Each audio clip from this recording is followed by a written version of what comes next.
Hello everyone. Strength of material सब्जेक्टमध्ये आपण unit number 1 ला स्टार्ट केलेला आहे आणि युनिट नंबर 1 जो आहे मुवमेंट ऑफ एनर्शिया.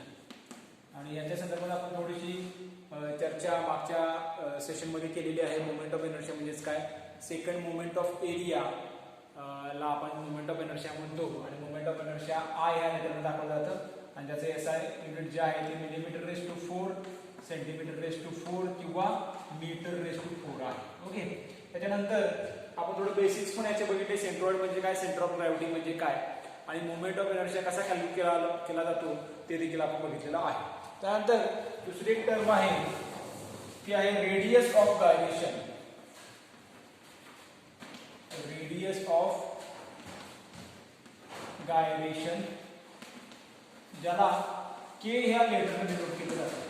काय म्हणायचं त्याला, रेडियस ऑफ गायरेशन, आणि ज्याला के या लेटरने काय केलं जातं, डिनोट केलं जातं. रेडियस ऑफ गायरेशन म्हणजे काय, त्यांना परत एकदा काहीतरी आपण एक इरेग्युलर शेप कन्सिडर करूया आणि ज्या इरेग्युलरचा शेप आहे हा आपण डिवाइड करूया एरिया 1, एरिया 2 आणि एरिया 3 मध्ये. ओके, अशा तऱ्हेने आपण तो काय केलाय, डिवाइड केलेला आहे. आणि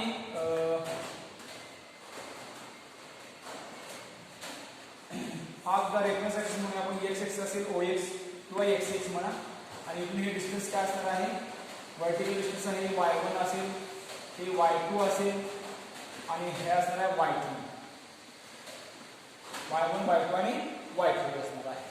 आता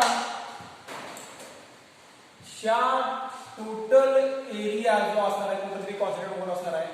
ही स्ट्रिप्स असेल, ह्या स्ट्रिप्स मध्ये कॉन्सिडर होते असं कन्सिडर केलं आहे आपण इथं. आणि हा टोटल एरिया एका स्ट्रीप मध्ये काय कॉन्सिडर होईल, ती स्ट्रीप असणार आहे अशी म्हणूया. आणि इथून हे डिस्टन्स जे असेल ते असणार आहे के, त्याला काय आपण के म्हणतो. म्हणजे या टोटल एरिया जिथं कॉन्सिडर होतोय ते distance with respect to OX axis, त्या डिस्टन्स आपण काय म्हणतो के म्हणतो आणि त्या केला आपण काय म्हणतो रेडियस ऑफ गायरेशन म्हणतो. म्हणजे रेडियस ऑफ गायरेशन हे असं डिस्टन्स आहे जे डिस्टन्स काय करतं आपल्याला तेवढाच मोमेंट ऑफ एनर्शिया देतोय जितका y1, y2 आणि y3 देणार आहे. म्हणजे याचा अर्थ आहे जिथे ह्या केसमध्ये y1 is equal to y2 is equal to y3 is equal to असणार आहे के असणार आहे. के ची व्हॅल्यू जी असणार आहे ती एवढी असणार आहे. ओके, म्हणजे के ची व्हॅल्यू इथे काय असणार आहे, इथं तुम्ही y1, y2, y3 म्हणू शकता. तर के म्हणजे काय, रेडियस ऑफ गायरेशन. आणि रेडियस ऑफ गायरेशन म्हणजे काय, the distance from the given axis at which the entire area is assumed to be considered without changing its mi. Total area काय होतो या इतक्या डिस्टन्स वरती कॉन्सिडर होतोय विदाउट चेंजिंग त्याचा mi, त्या याला तो काय म्हणतो के म्हणतो. आता आपल्याला माहिती आहे आय आपण कसं दिलं जातं, I is equal to summation A K sorry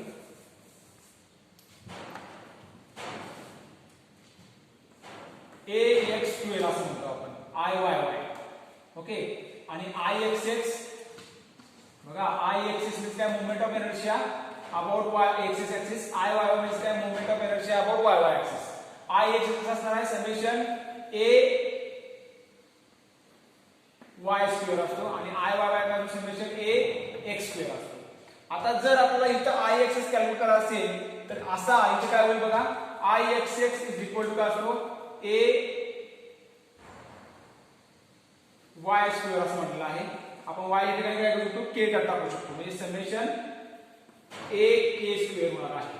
म्हणजे IXX काय होईल, A k². A म्हणजे कॅपिटल आपल्याला इथे कन्सिडर केलं पाहिजे, कारण का याचा अर्थ काय होतोय, A y² चा अर्थ काय, summation A1 y1² plus A2 y2² plus A3 y3² असं होतं. बरोबर आहे. तर या ठिकाणी y1, y2, y3 ठिकाणी आपण काय म्हणतो k टाकू शकतो. आणि जर समेशन केलं तर IXX काय होणार आपला A k² होणार आहे किंवा IYY काय होईल A k² होणार आहे. लक्षात घ्या बघा, IXX काय होणार आहे A k² होणार आहे अकॉर्डिंग टू दिस फॉर्म्युला.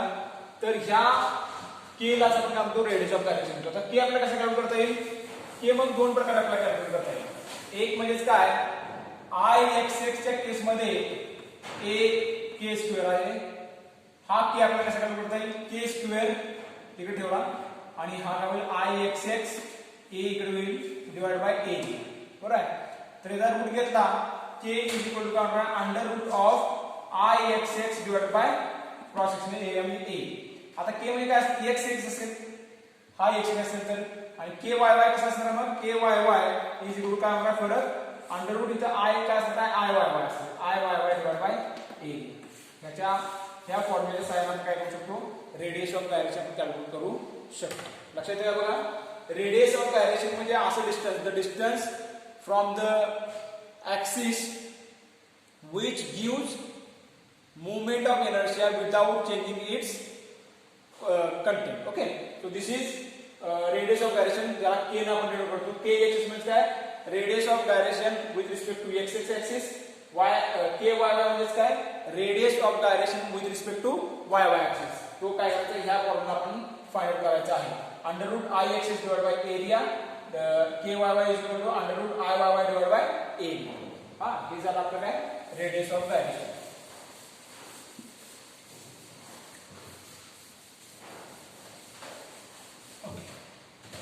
आता नेक्स्ट पॉइंट आहे सेंट्रॉइडल ऍक्सिस. Centroidal axis. आता सेंट्रॉइडल ऍक्सिस म्हणजेच काय, तर मगाशी आपण पूर्वीच्या सेशन मध्ये आपण काय केलं होतं, समजा हा रेक्टँगल आहे, काय आहे रेक्टँग्युलर सेक्शन आहे म्हणूया आपल्याला, रेक्टँग्युलर सेक्शन. रेक्टँग्युलर सेक्शनचं डायमेन्शन काय असेल बी म्हणजे ब्रेड्थ आणि डी डेप्थ, लांबी आणि रुंदी. B for breadth, D for depth, वाचताना बी फॉर ब्रेड्थ म्हणायचं आणि डी फॉर डेप्थ म्हणायचं. तर याचा सेंटर ऑफ ग्रॅव्हिटी कुठे असतो, याचे डायगोनल जिथे मीट होतात, कर्व जिथे काय होतात एकमेकाला इंटरसेक्ट होतात, तिथे काय असणार आहे याचा सेंटर ऑफ ग्रॅव्हिटी असणार आहे किंवा सेंट्रॉइड असणार आहे, ज्याला आपण कॅपिटल जी या लेटरने काय करतो डिनोट करतो. ओके, आता सेंट्रॉइडल ऍक्सिस म्हणजेच काय, सेंट्रॉइडल ऍक्सिस म्हणजेच काय असणार आहे, जो ऍक्सिस एखाद्या बॉडीच्या किंवा एखाद्या लॅमिनाच्या फिगरच्या सेंट्रॉइड मधून पास होतो, त्याला आपण काय म्हणतो सेंट्रॉइडल ऍक्सिस म्हणतो. बघा लक्षात येते का, आता सेंट्रॉइड कुठे येतं जी इथं आहे सेंट्रॉइड, ह्या जी मधून पास होणारा ऍक्सिस कसा असणार आहे, एक तर असा आडवा ऍक्सिस असेल किंवा एक तर उभा ऍक्सिस असेल. आडवा ऍक्सिसला आपण काय म्हणतो एक्स एक्स म्हणतो आणि उभ्या ऍक्सिसला आपण काय म्हणतो वाय वाय म्हणतो. ह्या दोन ऍक्सिसना एक्स एक्स आणि वाय वाय ऍक्सिसना काय म्हणायचं आहे सेंट्रॉइडल ऍक्सिस म्हणतात. का म्हणायचं सेंट्रॉइडल ऍक्सिस, कारण हे दोन ऍक्सिस काय होत आहेत सेंट्रॉइड मधून पास होतात. The axis passing through centroid of A member is non as centroidal axis. जे ऍक्सिस बॉडीच्या किंवा मेंबरच्या सेंट्रॉइड मधून पास होतात अशा ऍक्सिसना आपण काय म्हणतो सेंट्रॉइडल ऍक्सिस म्हणतो. आपल्याला माहिती आहे प्रिन्सिपल ऍक्सिस आपल्याकडे 2 किंवा 3 आहेत, एक्स वाय आणि झेड. इथे आपण दोन ऍक्सिस कन्सिडर केलेत, एक्स म्हणजे आडवा हॉरिझॉन्टल ऍक्सिस आणि वाय म्हणजे उभा व्हर्टिकल ऍक्सिस. आता या केसमध्ये एक्स एक्स हा कुठून पास होतोय जी मधून पास होतोय, म्हणजे काय सेंट्रॉइड मधून पास होतोय, आणि वाय वाय देखील काय सेंट्रॉइड मधून पास होतोय. म्हणून एक्स एक्स आणि वाय वाय ऍक्सिसला आपण काय म्हणतो सेंट्रॉइडल ऍक्सिस म्हणतो. हे खूप महत्त्वाचं आहे, लक्षात घ्या. The axis which are passing through centroid of A member is non as centroidal axis. Okay, तर या केसमध्ये एक्स एक्स आणि वाय वाय ऍक्सिस आहेत आपले सेंट्रॉइडल ऍक्सिस आहेत. मी म्हणू शकतो x x is a horizontal centroidal axis and y is a vertical centroidal axis. Okay, so this is centroidal axis.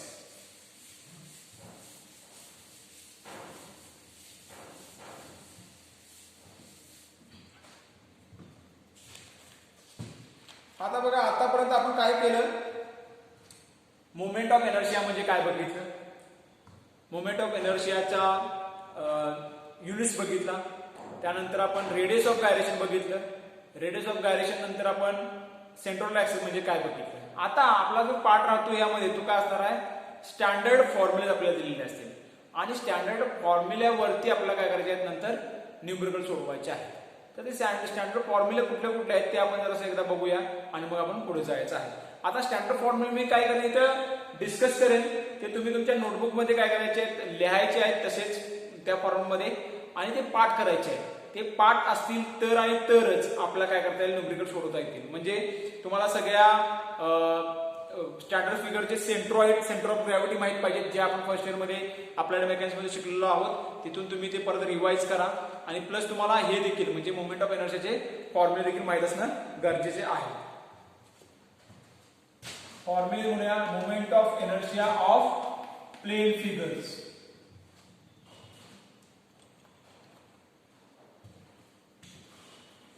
Plain figures.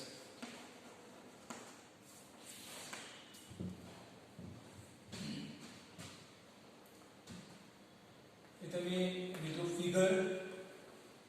Figure कशी आहे किंवा कुठली आहे, त्यानंतर त्याचा एक्स बार, वाय बार हा देखील माहित असणं गरजेचं आहे. इथं फक्त मी शॉर्ट करून घेतो. त्याच्यानंतर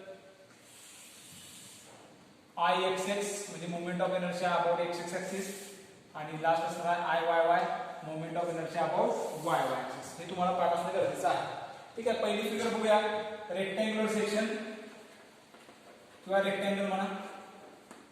आता रेक्टँगल असेल असा काहीतरी, ज्याचं डायमेन्शन कसं दिलं असतं, d बाय d ने दिलं असतं.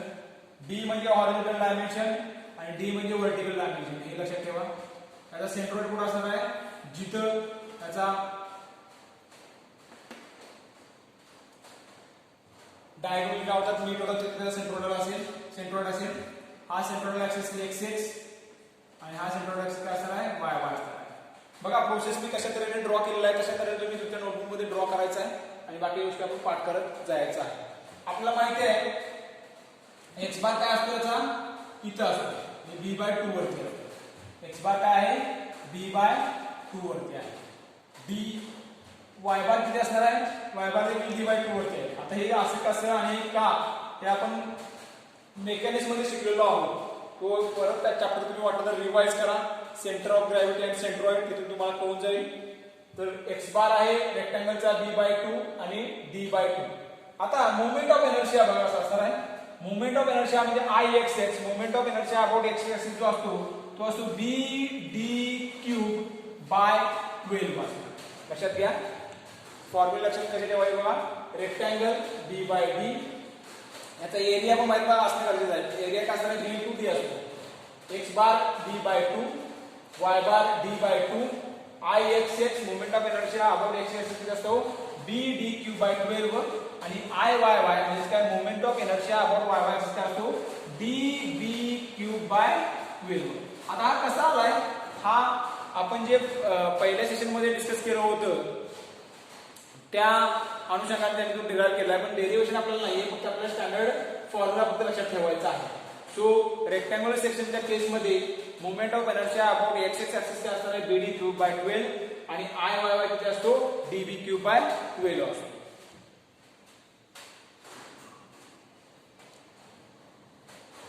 नेक्स्ट आहे हॉलो रेक्टँग्युलर सेक्शन. हॉलो म्हणजे काय, पोकळ. म्हणजे तो असा एक एक्सटर्नल असेल मोठा आणि दुसरा इंटरनल असेल छोटा. ओके, त्याला आपण काय म्हणतो, हॉलो सेक्शन म्हणतो. आता ह्या केसमध्ये हॉलो सेक्शन केसमध्ये बाहेरचा जो तुमचा रेक्टँगल आहे त्याचे डायमेन्शन असतील capital B by capital D असणार आहे, आणि इनर असणार आहे जो आतला आहे त्याचे डायमेन्शन असणार आहे small b by small d असणार आहे. ओके, याचा जो सेंटर असेल तो देखील कुठे असणार आहे, याच्या डायगोनलच्या सेंटरला असेल, आणि तो कुठे असणार आहे बघूया आपण.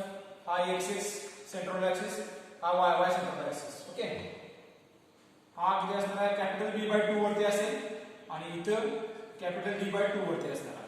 ओके, इथे बघा आता वाय बार सॉरी एक्स बार जो असणार आहे तो कुठे असणार आहे, कॅपिटल B बाय 2 वरती असणार आहे. बाहेरचा आपल्याला कन्सिडर केला पाहिजे. आणि वाय बार किती असणार आहे, कॅपिटल D बाय 2 वरती असणार आहे. ओके, आता आय एक्सिस असणार असं असणार आहे. फक्त इथे काय झाले, इथं एक होता सॉलिड मध्ये रेक्टँगल तुमचा आणि इथं हॉलो मध्ये किती आले 2 आले म्हणजे त्यांची आपल्याला काय केलं पाहिजे वजाबाकी केली पाहिजे असंच आपल्याला काय करायचं फाइंड आउट करायचं आहे कसं असणार आहे मग तो capital B D cube minus small B D cube divided by value म्हणजे बाहेरच्या रेक्टँगलचा मोमेंट ऑफ इनर्शिया काय करायचा आहे मायनस करायचा आहे आतल्या रेक्टँगलच्या मोमेंट ऑफ इनर्शिया मधून कॉमन काढायचं काय होणार आहे capital D cube minus small B D cube by 12 असणार आहे तसंच आय वाय काय असणार आहे इथे दिला आहे D capital D B cube minus small D B cube divided by 12 असणार आहे ओके लक्षात घ्या बघा आपण काय केले दोन आतापर्यंत मोमेंट ऑफ इनर्शिया बघितले हे खूप महत्त्वाचे आहेत ह्याच्यावरती आपल्याला न्यूमेरिकल असतं मी परत सांगतो हे तुम्हाला पाठ असणं गरजेचं आहे पाठ असतील तरच आपल्याला पुढच्या गोष्टी सगळ्या करता येतील तर रेक्टँगलच्या केसमध्ये x bar d by 2 y bar d by 2 i x किती आहे b d cube by 12 i y y किती आहे d d cube by 12 hollow rectangle section मध्ये काय असणार आहे कॅपिटल d b बाय 2 असेल x बार y बार असणार आहे capital d by 2 i x असेल capital b d cube minus small b d cube divide by 12 आणि i y y असणार आहे capital d b cube minus small d b cube divide by 12 असणार आहे okay ठीक आहे पुढे जाऊया नेक्स्ट हे रस करतो मी एक्सपेक्टेड आहे का आहे ते तुम्ही लिहून घ्यायचं आहे आणि पाठ करायचा आहे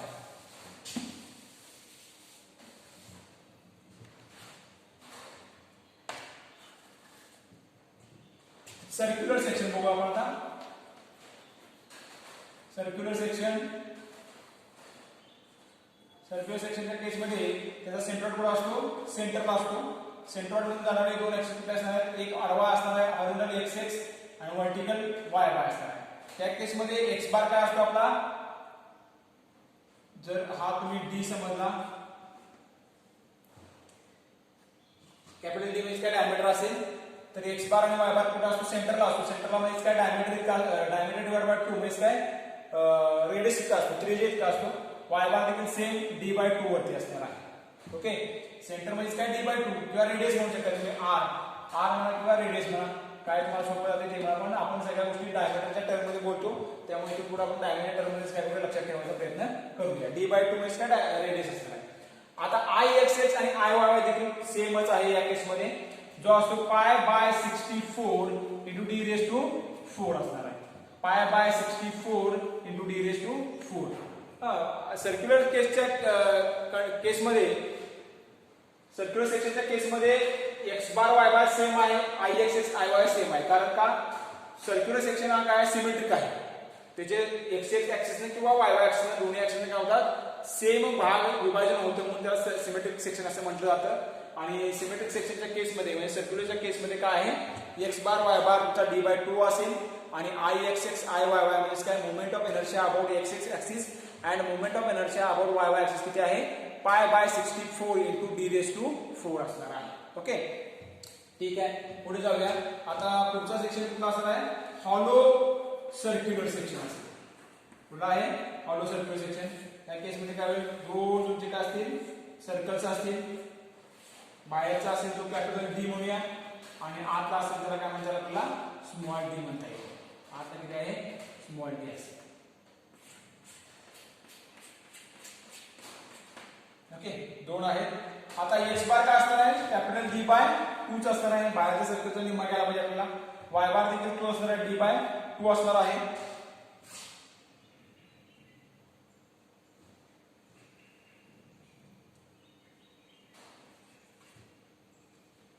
आता इथं आय एक्स काय होणार आहे पाय बाय 64 तुम्ही कॉमन काढला तर काय असणार आहे D raise to 4 minus small D raise to 4 असणार आहे बरोबर आहे आणि हा देखील तेवढा असणार आहे pi by 64 capital D raise to 4 minus small D raise to 4 म्हणजे सोपा आहे ठेवायला एकच पार्ट करायचा आय एक्स आणि आय वाय वाय दोन्ही केसमध्ये सर्क्युलर असेल किंवा हॉलो सर्क्युलरच्या केसमध्ये असेल तो काय असतो सेम असतो आणि तो किती असतो pi by 64 into D raise to 4 कुठं सॉलिड सर्क्युलर सेक्शनसाठी आणि pi by 64 into capital D raise to 4 minus small D raise to 4 हे कुठल्या केसमध्ये आहे हॉलो सर्क्युलर सेक्शनच्या केसमध्ये आहे मग आम्ही परत एकदा रिवाइज करतो rectangular section B D cube by 12 त्यानंतर D B cube by 12 hollow rectangular section capital B D cube minus small B D cube by 12 आणि आय वाय वाय जो असणार आहे D capital D B cube minus small D B cube by 12 असणार आहे.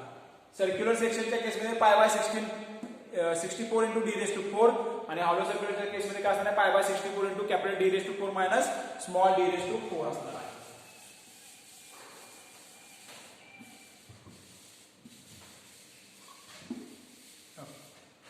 पुढचं section बघूया. पुढचा सेक्शन आहे सेमी सर्क्युलर सेक्शन.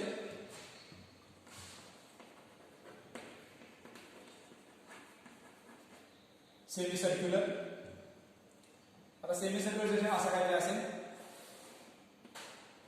हा तुमचा डायमीटर असणार आहे.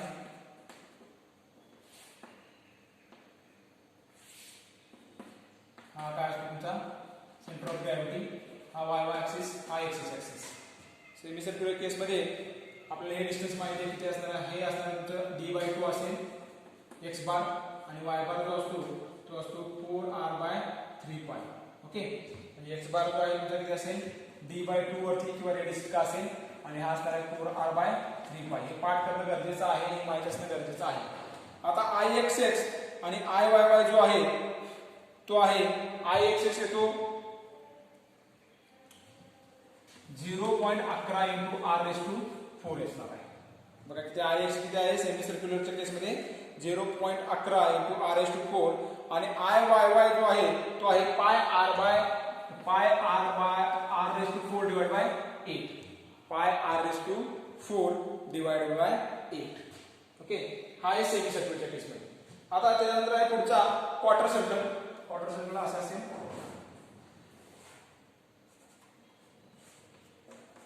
हे आर असेल.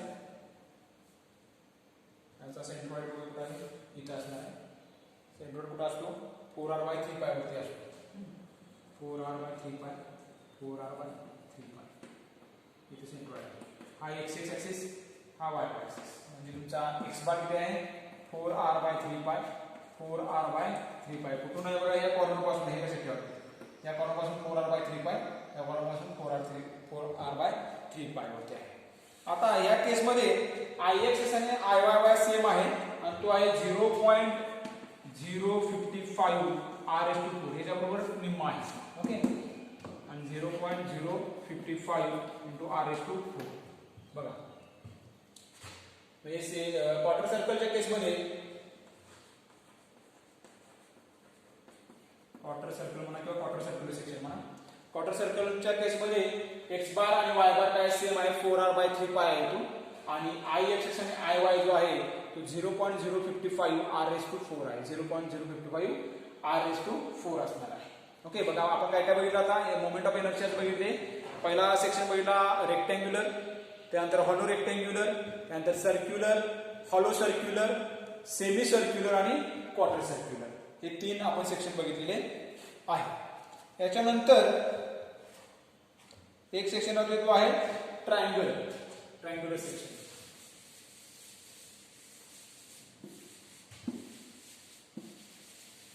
हे सगळं पाठ असणं गरजेचं आहे. मी परत सांगतो हे पाठ असल्याशिवाय तुम्हाला न्यूमेरिकल सोडवता येणार नाही.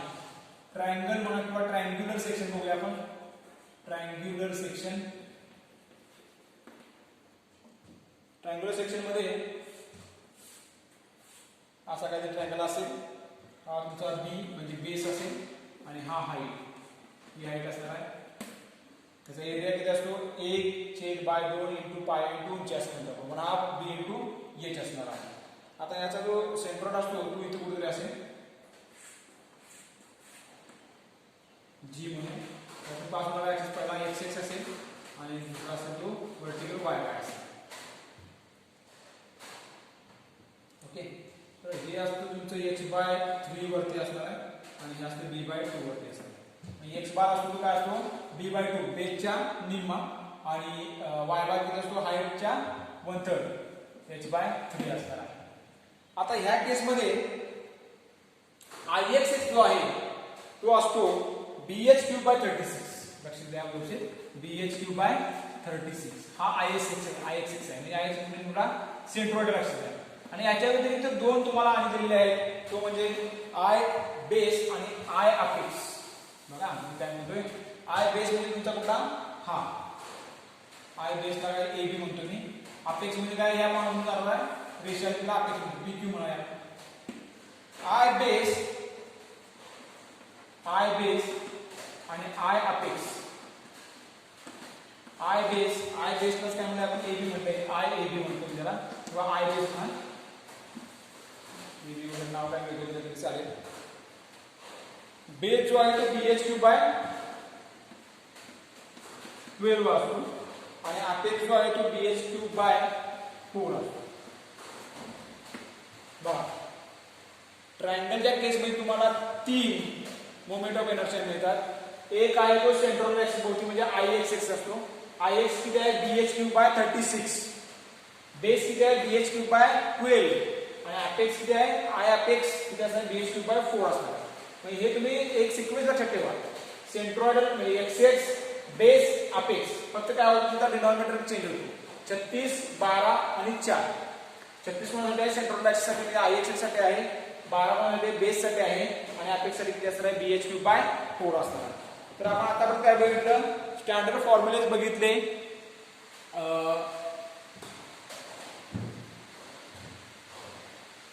रेक्टँगल, सर्क्युलर, ट्रायंग्युलर आणि सेमी सर्कल आणि क्वार्टर सर्कल बघितले.